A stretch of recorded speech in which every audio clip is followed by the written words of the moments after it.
Webinars. How do you do them? How do you make them great? Well, that's not something that is easy to do unless you've done a lot of them, and we have done a lot of webinars. So you're definitely going to want to tune in today as I cover how to make great webinars and how to produce them. And then later in my hands-on learning session, I'm actually going to show you a way that we do them here live almost every week, several times a month, using Wirecast. So we really think it's actually one of the best ways to make compelling and interesting Wirecast tools. So first, we'll be covering webinars in the main show, and then a learning session. You're definitely going to want to stick around. This is Wirecast Live.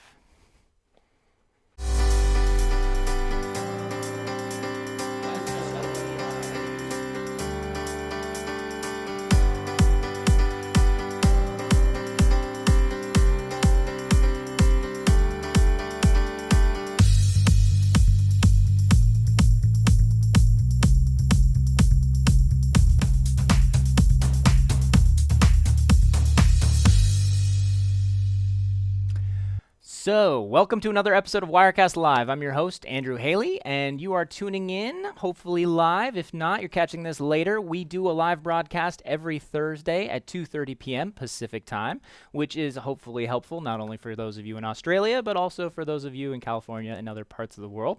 So, today, we're definitely going to be diving into all about webinars. I want to teach you what I know, what I've learned from doing a ton of them, and hopefully help you produce better quality ones. Webinars you may think they've kind of gone out of style, that they're less relevant today, but honestly, live broadcasting and webinars are really coming together and into sort of one sort of art form. So I think you'll see how that works as we cover that topic. So there's lots to cover today. In addition to that, if you're kind of curious about this or you like this show, you want to get more of our show, well, you should definitely subscribe to us on any of the social media channels. We do broadcast live on Facebook, YouTube, and Periscope or Twitter. And of course, you can follow us at those hashtags or those @ on the screen.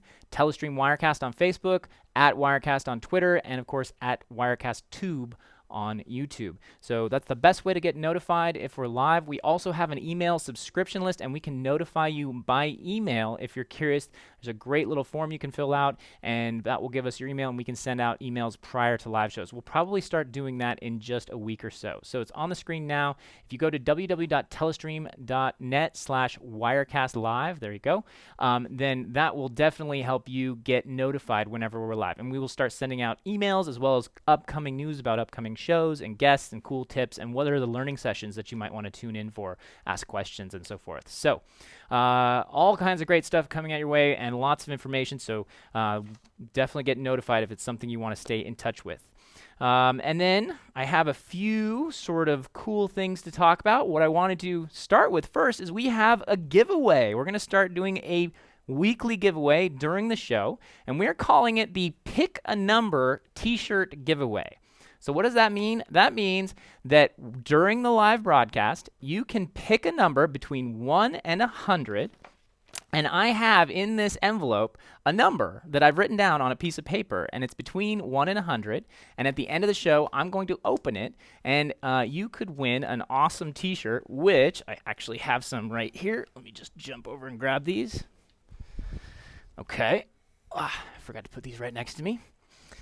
We have these pretty sweet shirts. So you can kind of choose. If you're the winner, we'll pick whoever's closest, or if there's a tie, if you're equal, whoever's closest to the number that I picked, then you can win a t-shirt. Now, we have a ton of different ones. We'll be giving away different ones, and so let us know. This show, we're either giving away the I Make Epic Content t-shirt, which you can see right here, which is a Wirecast one on the back. These are out of date because they have an old branding logo on them, an old partnership logo, and we need to, so we just can't sell them or give them away unless we modify them. So we might need to mark those out on the back. We also have these rad Switch t-shirts, which we can give away. And just a straight up Telestream t-shirt. Now, of course, this is all subject to sizing and size requirements. So, if we have it, we will send it to you if you want it. And if we don't have that size, we'll try to give you a different option. But today, end of show, you can win a t-shirt, and I will be giving away one of those to whoever gets closest to the number. All you have to do is leave a comment with your guess, again, between 1 and 100, and we will look at those by the end of the show. All right, in the meantime, we also have some cool virtual sets that we're giving away. So PTZOptics, our friends, we mentioned this on last week's show. If you want to get some free virtual sets that you can use with your own green screen, your own backgrounds, you should definitely go pick these up. There's 10 of them, and they're free to download. So there's no reason for you not to go over there. They're most useful if you have Wirecast Pro. If you don't have Wirecast Pro, it gets a little trickier, but you can still use them with the green screen feature in Wirecast Studio. You just have to manually import the different set elements, kind of like you bring in pictures and images this way, like we're doing here. You just put them behind you and sort of stack them that way. You can't just import them all at once. But the virtual sets are useful no matter who you are, as long as you're using a green screen. Okay, so check those out. Free giveaways, free stuff, always fun. And that's just because we like you and we're glad you tuned in to watch the show. All right, a couple other things on our news and announcements. We have some upcoming events and shows. We have a free webinar next week. So free webinar next week is going to be the ScreenFlow Back to Basics. Lucas is going to be doing a great tutorial on how to learn, sort of go back and learn the basics on ScreenFlow, how to be a better editor, how to be a better ScreenFlow video producer, and so forth. It should be a great webinar. That'll be on the 15th. And then it'll be at 11 a.m. Pacific time, and you can register at the Telestream events page, where you can find up all the information about our upcoming events, trade shows, webinars, and live shows. Then we have next week on our show, on the 8th, we have Do-It-Yourself Streaming with Ryan Jespersen from Wowza. So we're going to be talking about how can you take more control over your streaming destiny. Following that, we will have Paul Richards, our friend from PTZOptics. He's going to be coming on and talking about NDI cameras, talking about streaming live to YouTube, and bringing in live comments from YouTube. And both of them will be doing a hands-on learning tutorial as well to help you get up and running with those things, either bringing in live comments for Paul or setting up and running Wowza with Ryan. So we're very excited to have both of them. I can't wait to have them on the show. Those should be some fun episodes. And that's it for our news and announcements for today's show. So let me just take a quick second before we dive into our topic for today, just to say hi to a few folks who joined us. Lutz, good to see you as always. Thanks for joining. And then I've got on YouTube, looks like Ramon and Matthew. Thanks for joining. Glad you could kind of tune in, leaving some comments here. And Matthew's got a few tips as well, so thanks for sharing those on YouTube. And let's see, looks like Steve, thanks for joining. Good to see you out there. And RVer TV from Lincoln, California, not too far from us. All right. Well, and I already see some guesses. So a few people have already put their best guesses onto the screen as to what they think the number is. So again, just chat in your guess, your best guess, number 1 to 100, and you can win a t-shirt. And then if you do win, you just we'll open that at the end of the show, but if you do win, you will basically just tell us, PM us or private message us on Facebook, and then we can get your address, and then we will also, you tell us what size t-shirt you want as well. Another guess from Diamond Delizzo. All right, so I think we should dive into our topic for today, which is how to produce great webinars. So Deborah Lee, who's behind the scenes running a lot of the graphics and things like this, is doing a great job. And so she produces a lot of our webinars and helps set up everything, and we work together and on a lot of that stuff. So we came up with what we think are some of the best tips that we have learned from our own experience, again, of doing hundreds of webinars over the last few years. We've done a lot, and we've learned a lot as well. So I'm pleased to be able to share that stuff with you guys here. So first, obviously, it starts with a great topic. You don't want to pick a topic that's not going to interest people. And you really, when you pick a great topic, there's a million, an unlimited number to pick from. What you're really looking for is who are you trying to target? Who are you focusing on, right? What is your audience? What are the kind of things that they would be interested in? And what are the things that they're trying to search for or choose from when they're looking for webinar topics or titles to go attend? So when you consider what you want to make or what you want to do, you definitely want to boil that down into a nice title that either explains clearly what it is that you are going to be talking about in your webinar, or is catchy enough that it catches people's interest, or it speaks to a particular demographic of people that would be the likely people that you would want to come to your webinar. And then, of course, think about who's going to present and how will they present the webinar. Having a good presenter is important. If your webinar presenter is really slow, or they say a lot, and like a lot of, they're just not compelling, then there's going to be some difficulties in terms of getting people's interest, or getting them to pay attention and convert into either a contact or a sale or a lead, or any of the goals that you're trying to accomplish with the webinar. All right. And then, of course, what will they search for is important when you consider titles, descriptions, keywords, things that you need to do to describe the webinar so that people out on the web can find it. Your next topic, your next sort of tip to creating a great webinar is to choose a great platform. You're going to want to test different ones. We personally have tested multiple ones.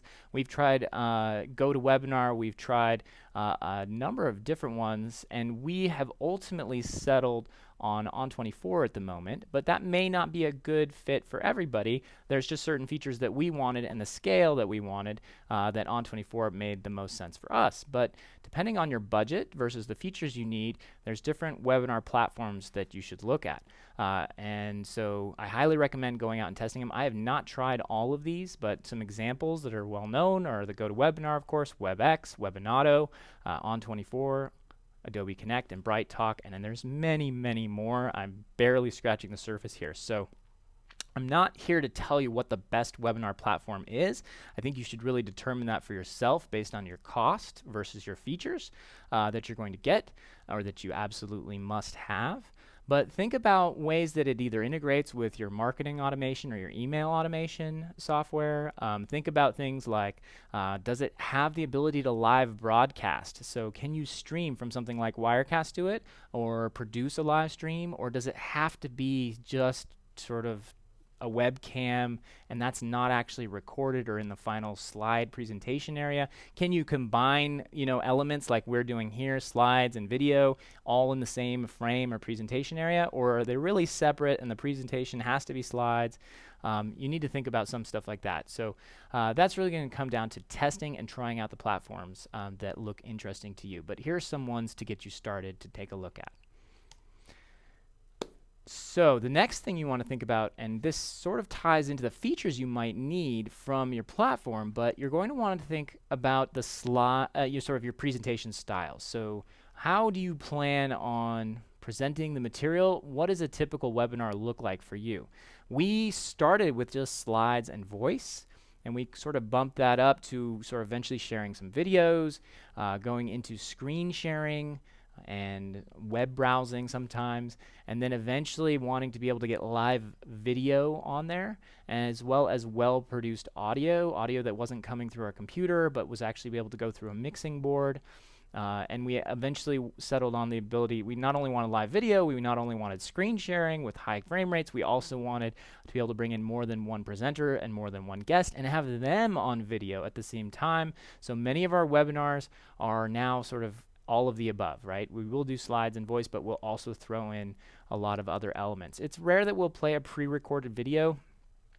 We find that our presentation styles just don't lend to that. But of course, this webinar, this isn't a webinar, but this is a live broadcast all about webinars, and in a sense could in effect be a webinar if you were really showing up, and this is where you could get the content one time. And so like I said, the two spaces are beginning to blend together, but you'll notice that's, we did play live video before this show. We ran our pre-roll trailers or credits, and if we had little clips occasionally during the show, we'll play videos and I'll talk about them. So all that stuff are types of content and ways to present content that you can bring into your own webinars. And if that's something you're looking to do, then you'll certainly need to do your investigation as to whether your platform supports it and how exactly they support it, because the devil's really in the details with that stuff. Sometimes they'll say they have screen sharing, but the frame rate might be too low, or their screen capture tool is just not fantastic. You need something that works a little better for you.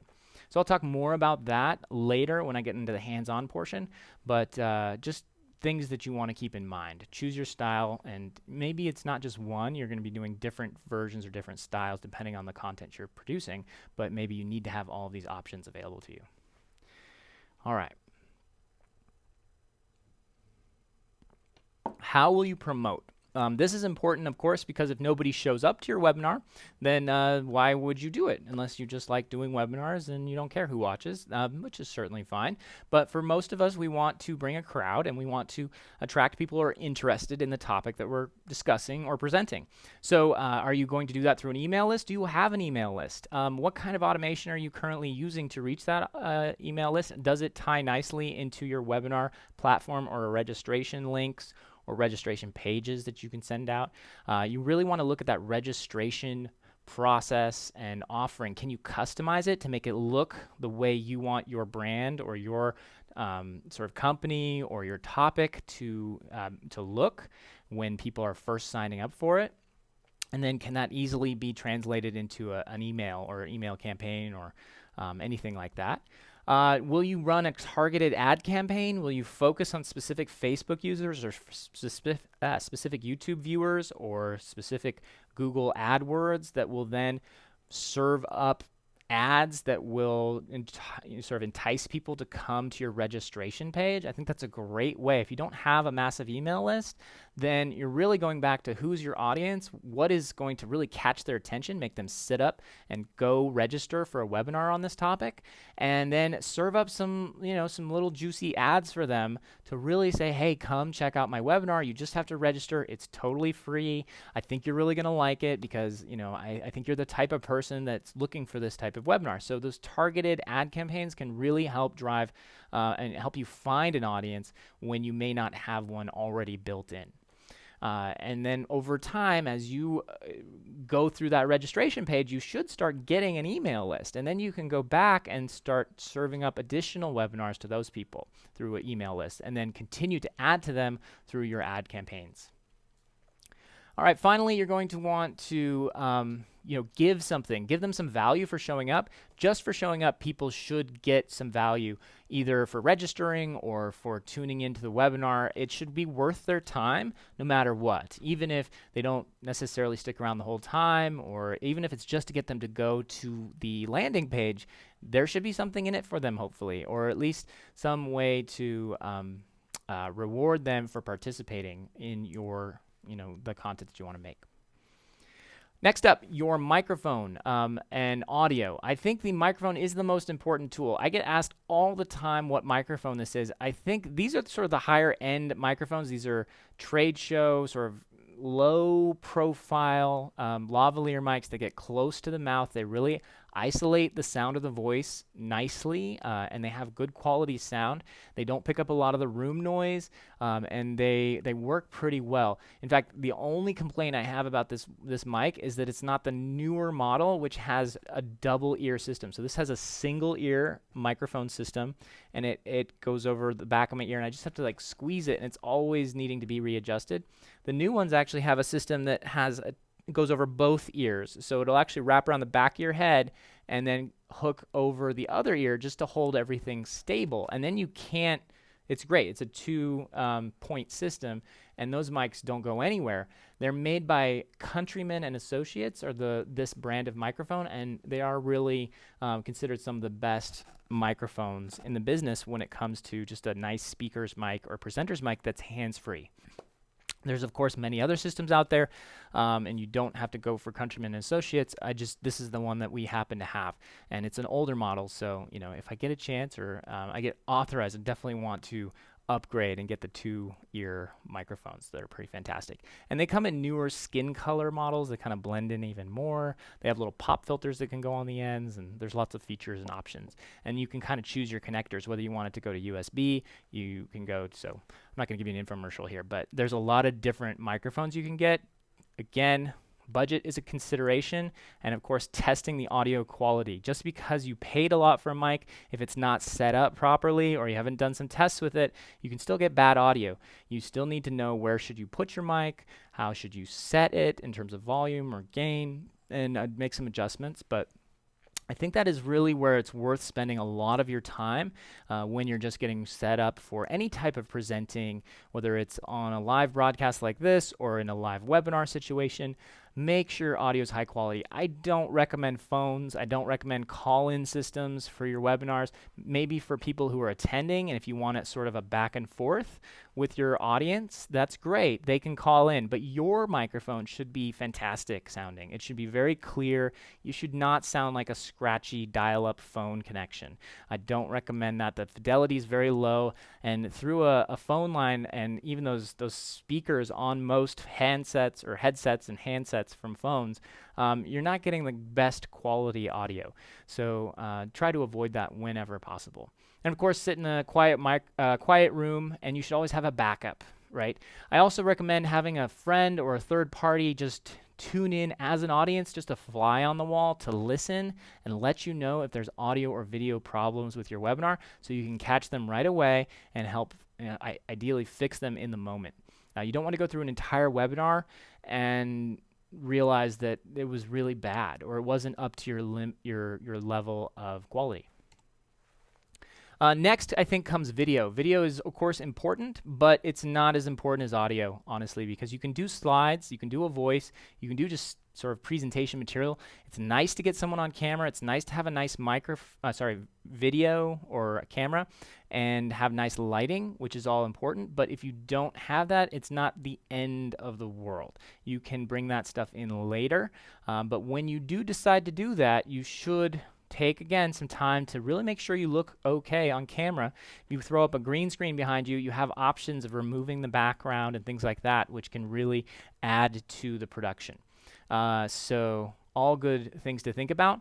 One thing we've run into a lot is when we have a remote guest, somebody who's contributing to us. Obviously, you watch the show, you've seen we bring on a lot of remote guests, and their situation is always different. Sometimes they're just sitting in their office at their desk. Other times they're in a studio that's really well lit and they have a $1,000 microphone. It really is all over the board. The one thing we found, though, is that if we don't check with them ahead of time, test with them ahead of time to ensure or at least check the quality and work with them on their camera placement, work with them on their microphone choices or settings, then we are really rolling the dice when we bring them on, and sometimes it's just not good. It's not good in comparison to what it could be. So we always try to test with our guests first to see how their audio and video quality is and their internet connection, because if we don't have those, it's best to just cancel the show and book another guest or bring them on at another time,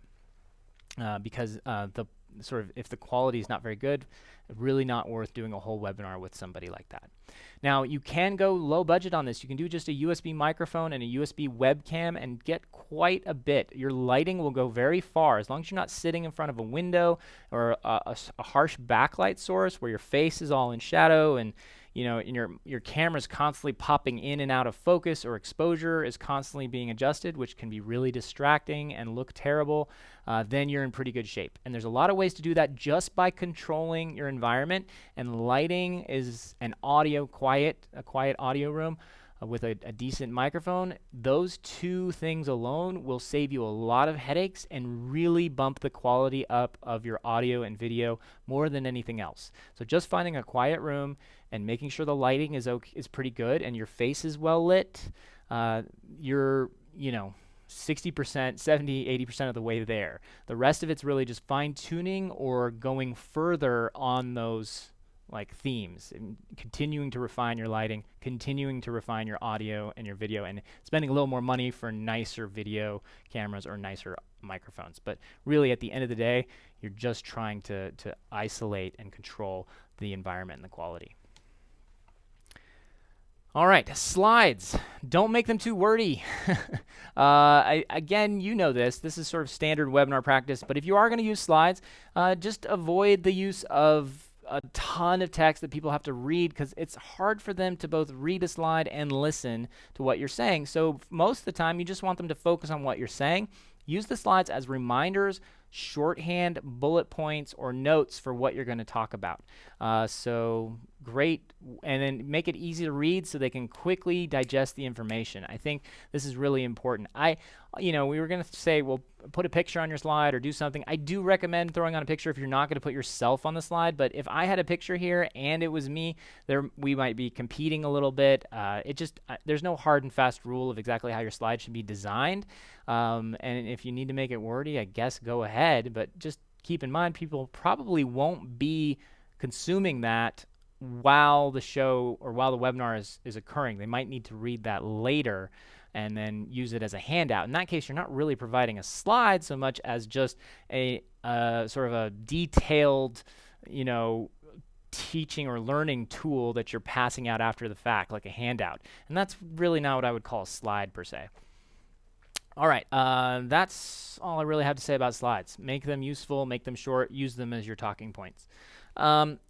Pacing is important. Break for questions. I find that during a webinar, if it's long, it's great to break for questions and to take a moment to talk to the audience or run a poll. And on that note, this might be a very good time to break for questions and just check on the comments, because it's been a little while and I'm kind of into this and we're several slides in now. And we're actually almost the end of the presentation. So why don't we take a moment, if there's anything you have questions about that you've already talked, or even just a comment, just type that in and I'll take a moment while I'm doing that. And while you're taking a moment to type those in or talk about that, I will just finish the last few points on the slide. So finally, 20 to 45 minutes has been our sweet spot. We find that most people start to fall off after 20 to 30 minutes. They their max attention is really about that long. We do long webinars, an hour or more, and most people do hang in there if the content's really good or if it's still very, very solid stuff.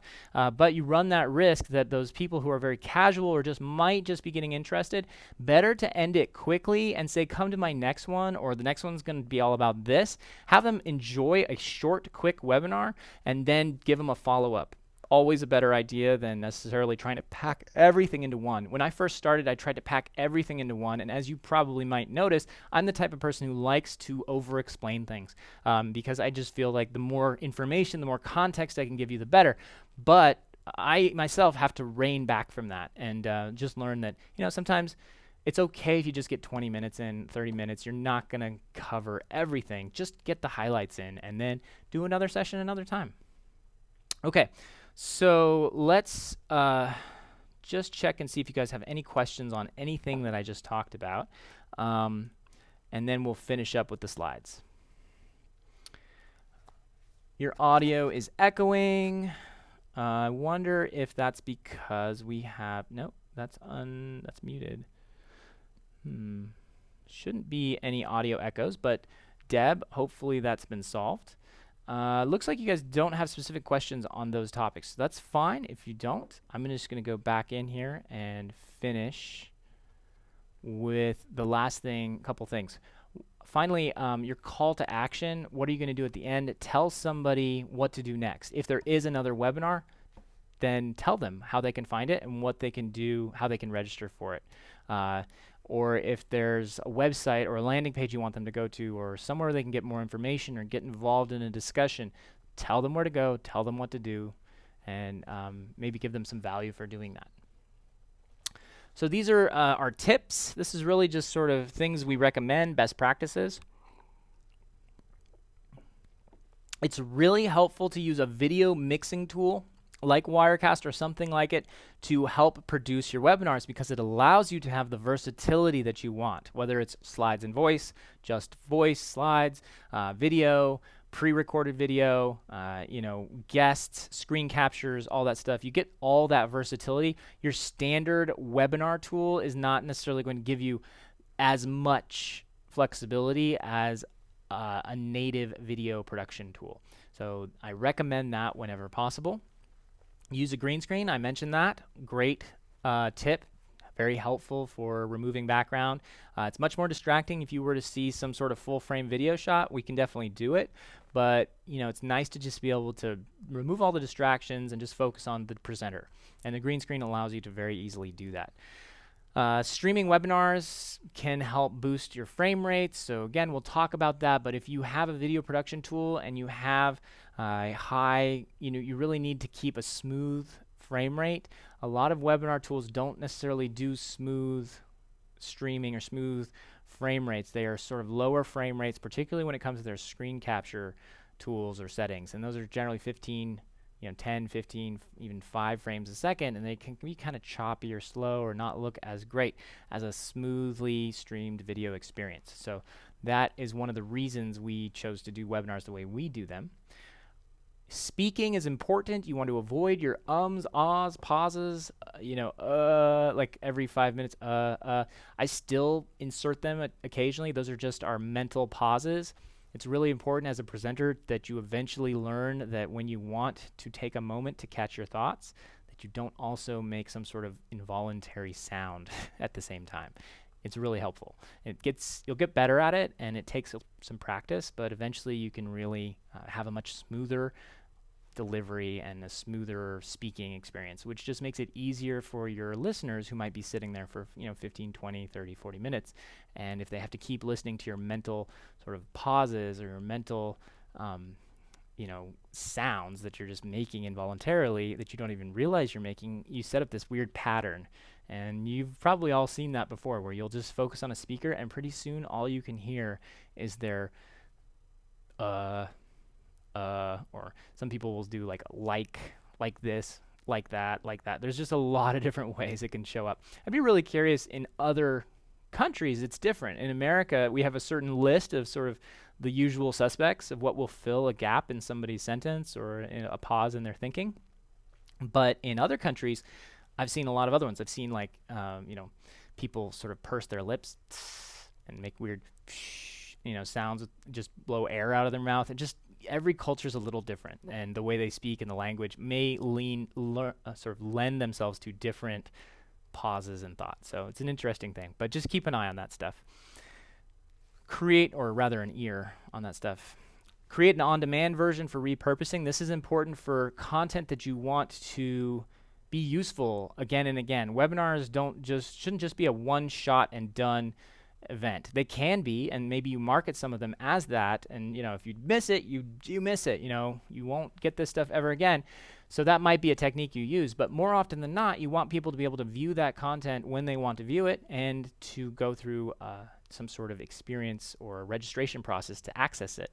And if you do that, then you want to be able to record it and repurpose it. And putting it up on YouTube might be helpful, or if it's available to anybody, but other times you want to actually have the webinar platform replay it as if it was the whole webinar again. And that goes back to check with your platform, check what features are available for on-demand viewing of webinars and recording. Finally, and I think this is the most important one, really follow up after your webinar. It's very important that you don't just leave it hanging after the webinar. You really need to reach back out and either offer additional content, show them another webinar they can register for, or engage with the people who attended your webinar. They took time out of their lives and their days to come view your event or the topic you were talking on, and there's a reason they did that, and it's important that you value that and follow up on that and hopefully re-engage with them, and that will lead to better webinars. You can get better ideas for what you should do next or future topics. It will also lead to better experiences for your webinar attendees. Okay, so those are our tips for how to produce great webinars. Those are, I think, things that we've learned from doing, again, hundreds of webinars over the past few years. And at this point, I feel qualified to talk on this topic. So hopefully these were helpful to you. I hope they make sense. go check out some of those free webinar tools or some of the sites we recommended. They're not all free, but I believe they do offer free trials, most of them. So check them out, give them a try, see where they fit in your needs. Webinars are something that I don't think are going away. I think really they're just beginning to sort of merge with broadcasts. And we're finding that webinars, instead of just being boring old slides, now need to be more like video broadcasts, kind of like what we're doing right now. Very important. And so, in a sense, you could think of every Wirecast Live episode as a mini webinar experience. All right. Hopefully that was helpful for you guys. All right. Now, what I want to do to wrap up the show, we're going to actually dive into the hands-on section next in our learning session after this episode. But if you're watching now, you can just stay tuned and just watch it live.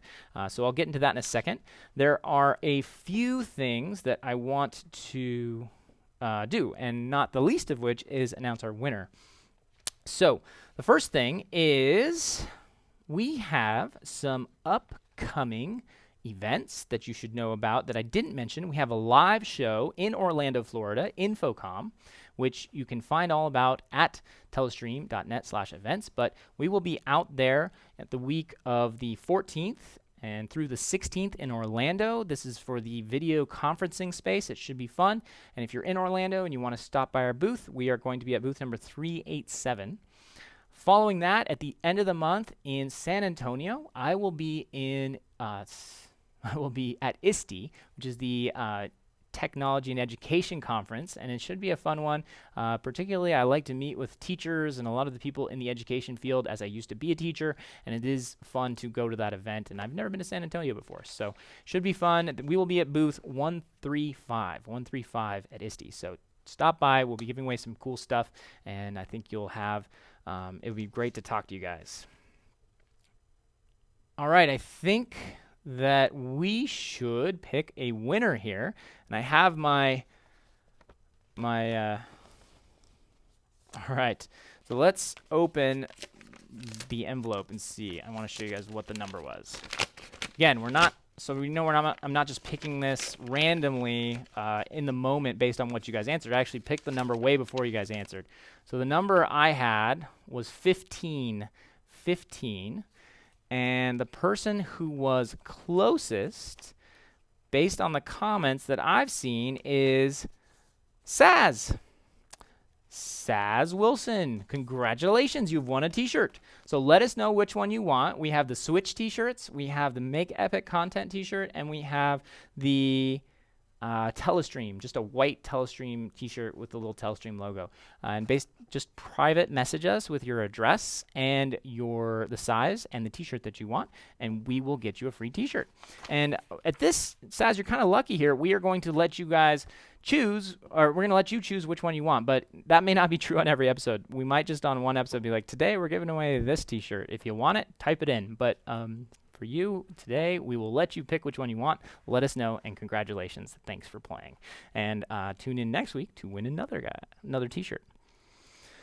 All right, that is our show for today. Thanks for watching. I want to thank our partners for helping us make this show possible.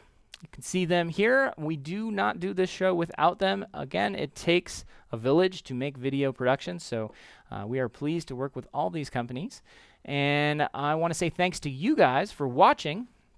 And if you are curious about how to create webinars using Wirecast, stay tuned for our learning session. But that is all for our Wirecast Live show for today and this week. I will see you back here next week when we will be interviewing Ryan Jespersen from Wowza.